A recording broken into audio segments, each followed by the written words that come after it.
Children, era of Gandhi. We are coming to the last video. Pandit Jawaharlal Nehru, a big name in the Indian freedom struggle. He was the son of Motilal Nehru and Swarupa Rani. Motilal Nehru was a man of utmost discipline. He was one of the richest persons in the world then.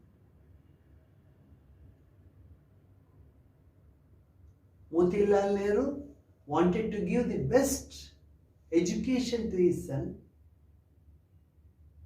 He had all the tutors coming to the house for different subjects, giving the needed coaching. He wanted absolute efforts to be put in molding his son into a great patriot and a statesman. This is how he decided to send his son to the Sabarmati ashram after it returned from Europe for higher education. Jawaharlal had gone to London. He had his education at Harrow. Then later, after coming back, Motilal Nehru made him undergo strenuous training under Mahatma Gandhiji. Motilal Nehru had great reverence for Mahatma Gandhiji. So also Pandit Jawaharlal Nehru as he grew up. Jawaharlal Nehru had a lot of differences with Gandhiji. At times he used to get angry even, but his reverence to Gandhiji never went down. He regarded him as a great human being. Let's see the role of Jawaharlal Nehru in the Indian freedom struggle. Remember well, he was the first Prime Minister of India, and he died in the year 1964.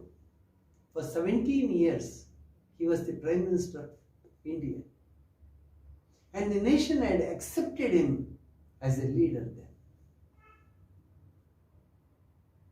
He played a prominent role in the Indian freedom struggle right from 1920. He became president of the INC, Indian National Congress, at its Lahore session. In that section, he declared Purna Swaraj. He demanded Purna Swaraj, total independence to this country. That came as a big news to all those who loved this land and who were dreaming about a free India. That gave a big pickup to the entire fight that was going on. Nehru expresses his unhappiness even when Gandhiji withdrew the non-cooperation movement. When the non-cooperation movement was at its full swing, the Chauri Chaura incident takes place. People were gathered there in support of the non-cooperation movement. They bolt about 22 policemen inside a police station and torch it and get them burnt alive. That particular incident came as a rude shock to the entire country. Gandhiji was stunned. Gandhiji wanted the non-cooperation movement to be non-violent. It should not result in any bloodshed. But when the situation turned abnormal. It turned into bloodshed. Gandhiji felt that it is time he should get it called back. But Nehru was unhappy over that. He openly tells this should not have been taken back. Nehruvian thoughts gave a new dimension to Indian politics. No doubt, he was a great statesman. But do you know he was influenced by communist ideology in the beginning? He was influenced by Lenin and Stalin. He was influenced by Karl Marx in the initial stages. He always thought the various problems of this country have an answer only in the communist ideologies. He wanted the Congress to stay away from World War II. Because each of these incidences, as they tell you what sort of mental makeup Jawaharlal Nehru had. He did not want India to participate in World War II. And the reason he was giving was very simple. It's a war among imperialist countries. They were all countries in Europe. They wanted to declare war on other weaker countries and take their territory and build their empire. When such is the case with all these countries, why should we go and get involved? We don't want to join any imperialist force. No doubt, Gandhiji too spoke of the same, and India tried to keep itself away from the Second World War. He argued that Charaka and Harijan movements were not very effective. Charaka movement was of Gandhiji. It's the brainchild of Gandhiji. Harijan movement, brainchild of Gandhiji. But Nehru says that these two were not that effective. He too was a party to that. But he was unhappy. That means the evolutionary way in which Indian society was getting transformed had made him unhappy. It's a slow process. He wanted the process to be faster. What does it say? He had belief in communist philosophy. One is evolution, the other is revolution. Evolutionary methods always get you fine results, only thing you have to wait.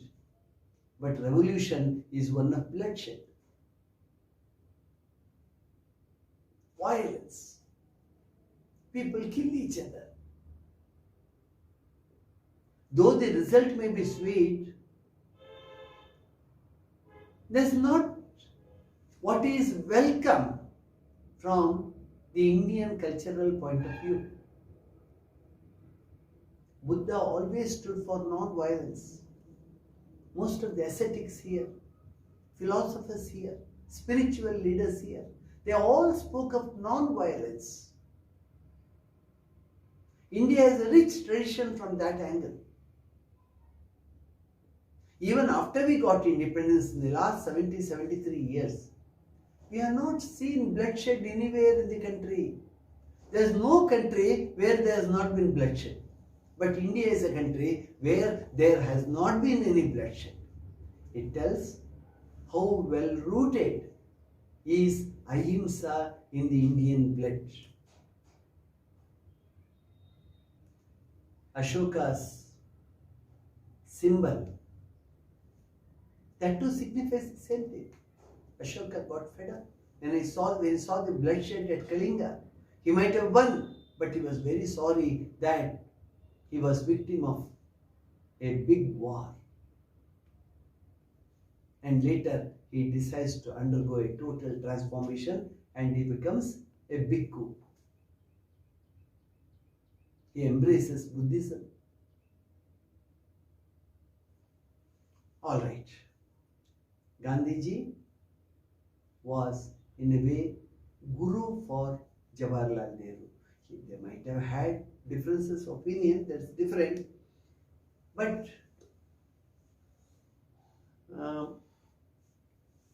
Jawaharlal Nehru was very much influenced by various political streams in the world. He was a great reader. He used to study. He has studied world history in detail. After studying all these, he used to emerge with a holistic view. You take something here, something here, something here, and put them all together and make it sublime. Very useful to be followed. So he had that holistic view. He used to take everything into account, and he always used to think in terms of human good, whatever be the cost of it. Non-alignment is another example for us. When the Cold War was prevalent in the world, he neither preferred to join the communist bloc or the imperialist American bloc. He was closer to the Russian way of thinking, communist ideology, but never joined that group. In the meanwhile, he did not go with America too. We were closer to Russia, no doubt, but we were not with any of these two power blocs, and we had a midway. A midway. We had our own philosophy, non-alignment. We did not align with any of the two power blocs. You call it as non-alignment. Economy. Ours was a mixed economy. We took something from Europe and America, something from the communist world too. Our Indian economy was a mixed economy. We did not have a disregard for any section of the society. We took everyone with us. We did not work for the capitalists. We always tried our best to uplift the poor, to uplift the downtrodden. Maybe some economists say that too might have been the reason why there has not been any revolution in India. Whichever be the government that came into power, that always thought of good of the poor, good of the downtrodden, good of the weak, good of the untouchables, weaker sections of the society. It was an evolution. Our society grew up in an evolutionary way. That's the beautiful aspect, how you can explain how India has grown to this level. He had great belief in democracy. Some do comment sometimes he was almost close to an autocrat. But Nehru had great belief in democracy. And India had chosen democracy as its way of life. Our constitution has declared that India is a democratic country. And we do not want to move away from that. Jawaharlal Nehru was the architect of industrialization and the modern India. The first dam in India, the Bakra Nangal Dam, was inaugurated by Jawaharlal Nehru.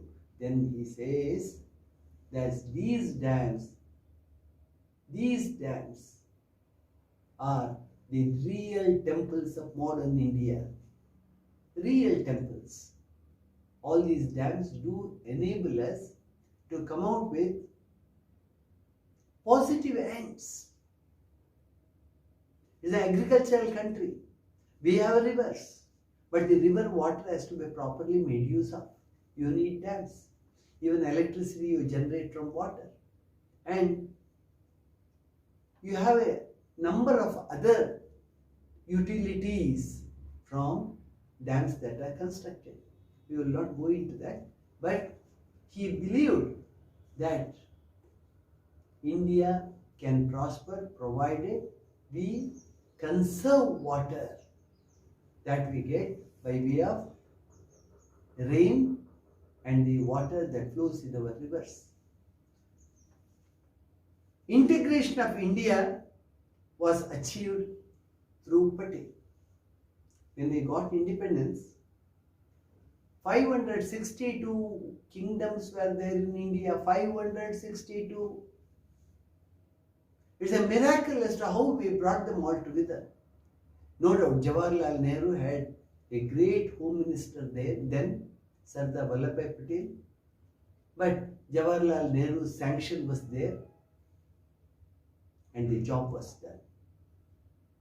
By conviction, or by force, or pressure, or different techniques used, all these were made to get merged with the Union of India. And today we have the Republic of India. That's why we say sometimes that Jawaharlal Nehru laid the foundation stone for a diverse India, a diverse cultural India. We proudly say unity in diversity. Move from state to state. What all types of people, dresses, food habits, languages, the differences we see from state to state, they surprise us. But ultimately, we all say we are one India. So, our greatness lies in our diverse culture. Nehru had understood it very well. Language-based reorganization of the country. The states were reorganized. In 1956, we came out with a new map of India with all reorganized states. How were they reorganized? Based on language. Because language becomes basic here. People should be able to correspond with each other, talk with each other, debate, participate in the various affairs of the nation in the language that is known to them. So the good of India was in getting states made based on the language people speak. That worked out very well. 5-year plans then. In bringing the 5-year plans effectively into the development of the country, the program of the country, Jawaharlal Nehru had a big role. He played a very big role.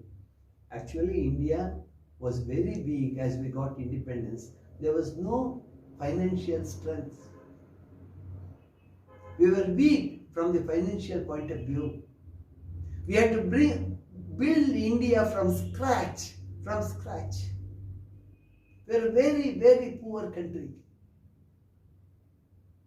From that level, in order to lift India up, lot of sacrifice was required. And Pandit Nehru did this job well. There might have been loopholes. There might have been certain weaknesses. It's different. They will be there. But still, Jawaharlal Nehru played a vital role in laying a good foundation for the country.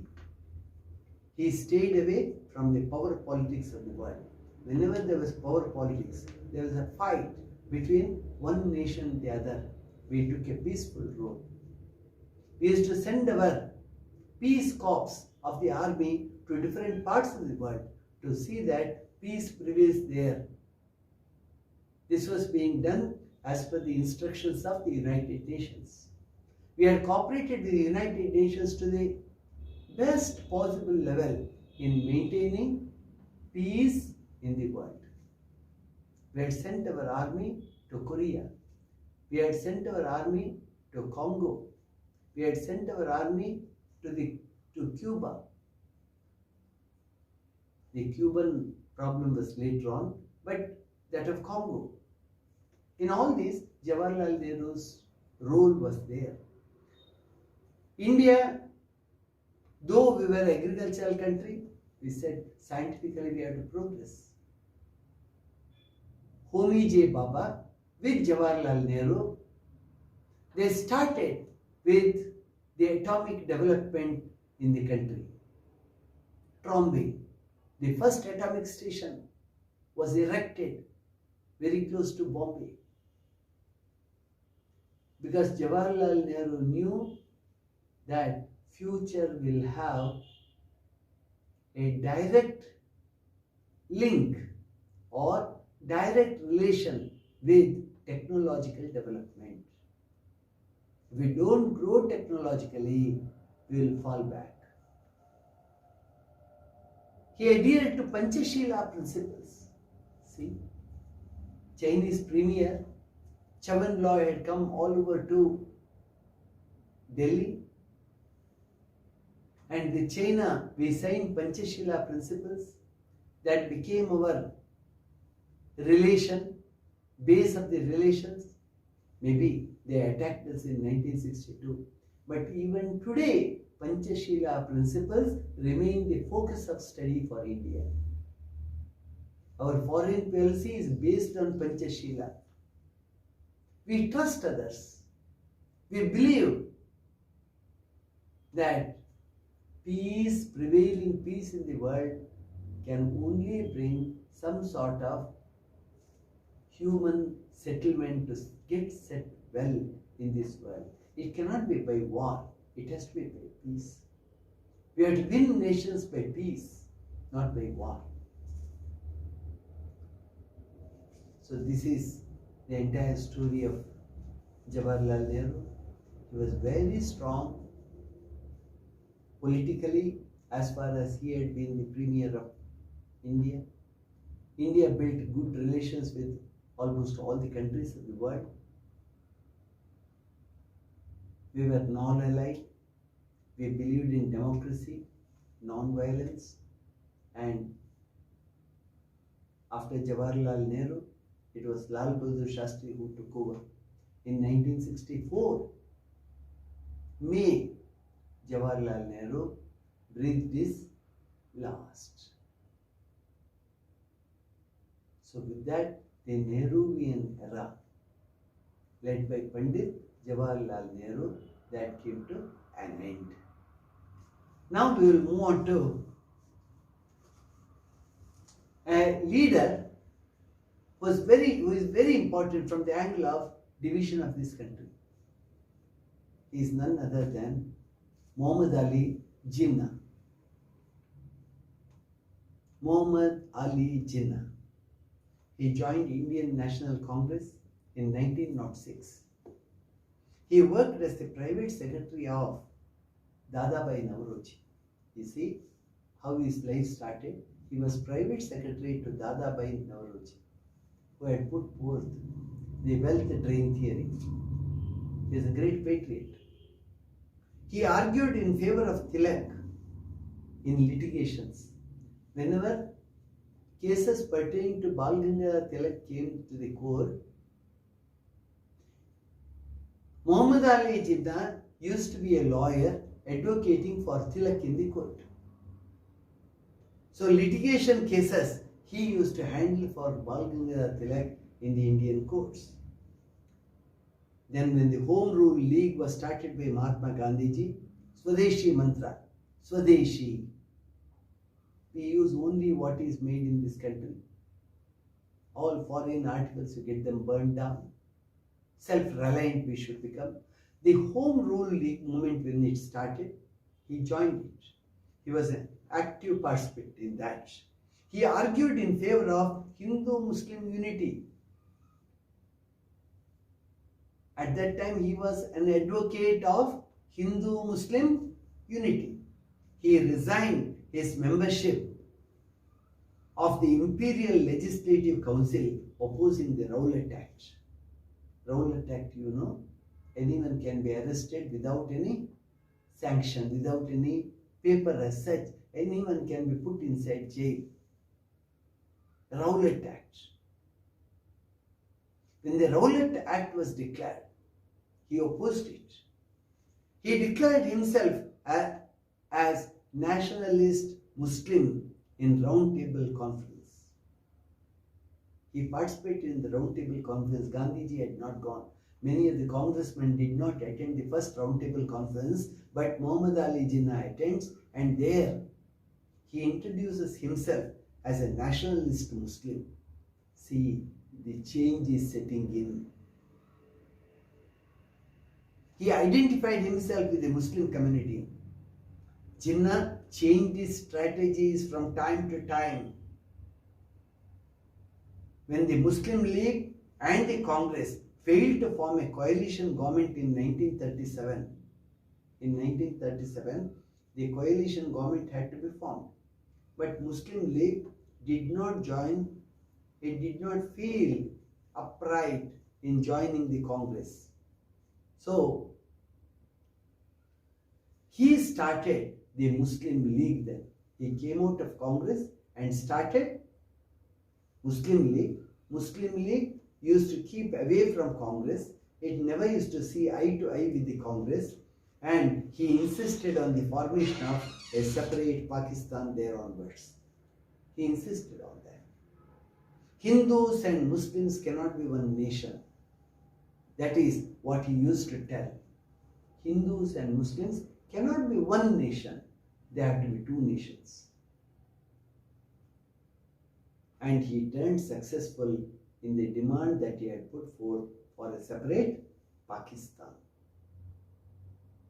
Even Gandhiji had a number of sittings with Muhammad Ali Jinnah, trying to prevent the formation of Pakistan. None of the Congress leaders were for a separate Pakistan to get formed. But Muhammad Ali Jinnah, who sowed the seeds of separation in the minds of Muslims, he was successful in getting the cake cut.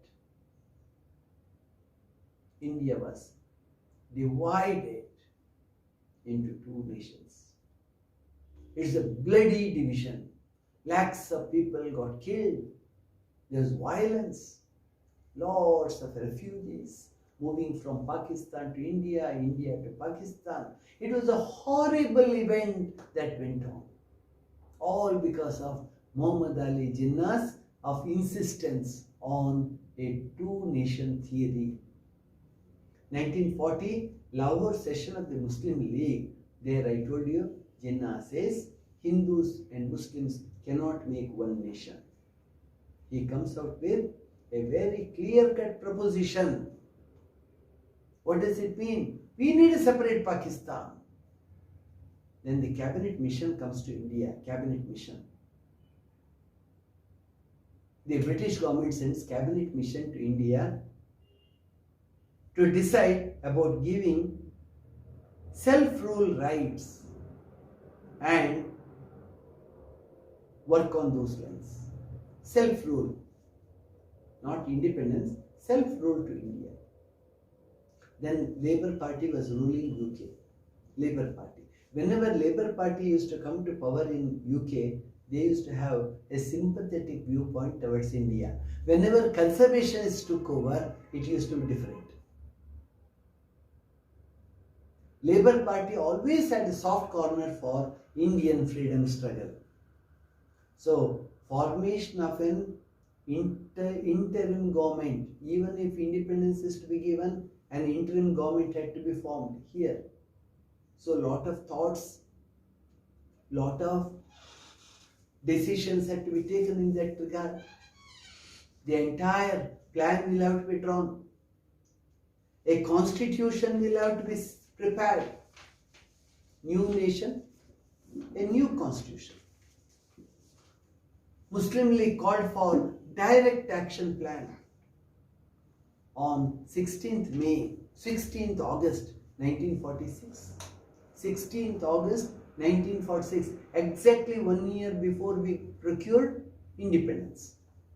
The Muslim League asked for a direct action day. We don't want anything less than a free Pakistan. We want an independent Pakistan for Muslims. Pakistan will not remain a secular country. It will be a Muslim country. Whereas Congress said ours will be a secular country. See what a difference. All these throw light on the open-minded nature of the Congress leaders then. Communal clashes took place all over India after the call was given for a separate Pakistan, and the nation got divided into Pakistan and India. Relations thereafter went on deteriorating day by day. Relations between Muslim leaders and Congress leaders went on deteriorating. Lord Mountbatten comes to India as the last viceroy he was.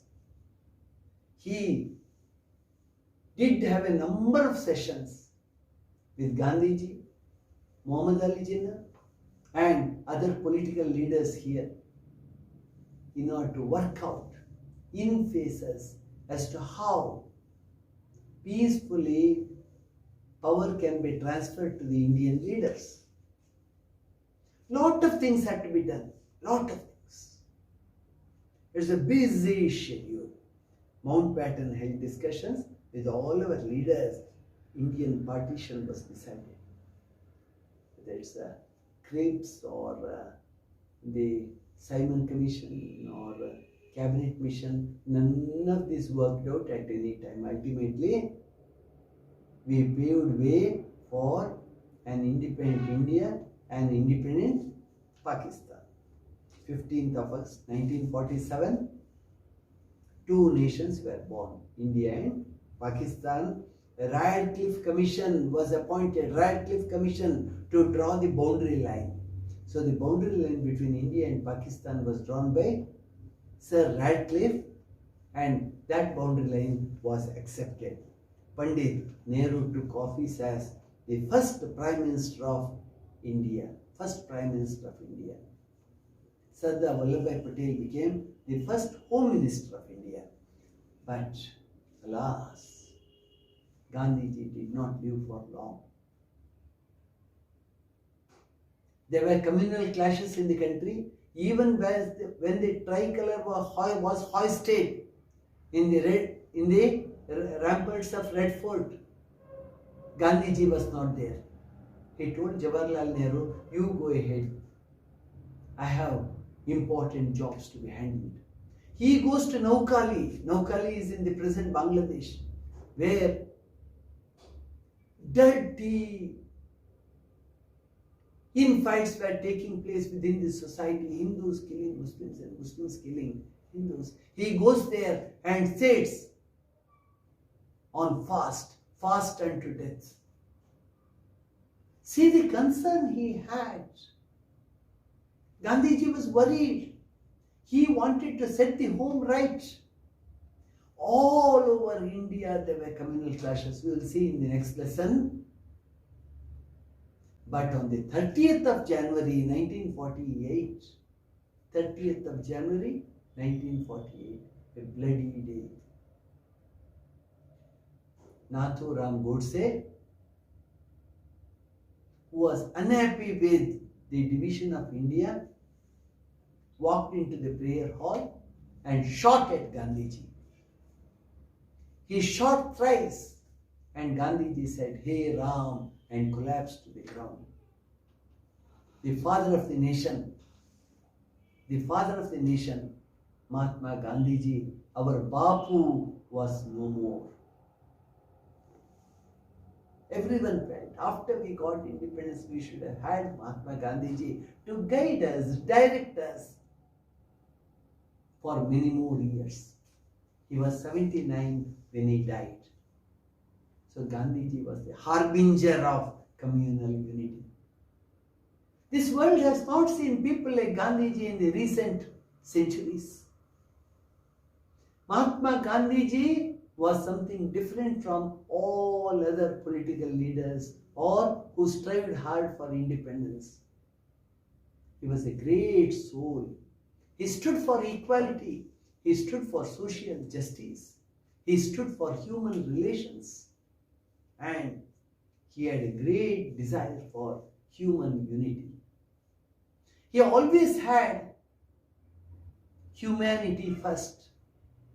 Then he had his person.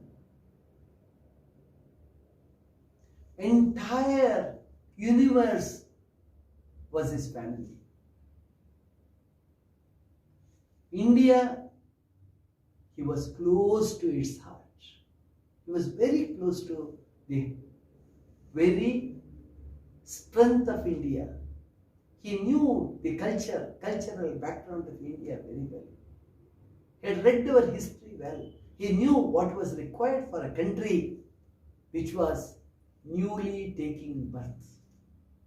So Indians became poor by losing Mahatma Gandhiji. Here we close. We will move to the next chapter in the next video. Thank you.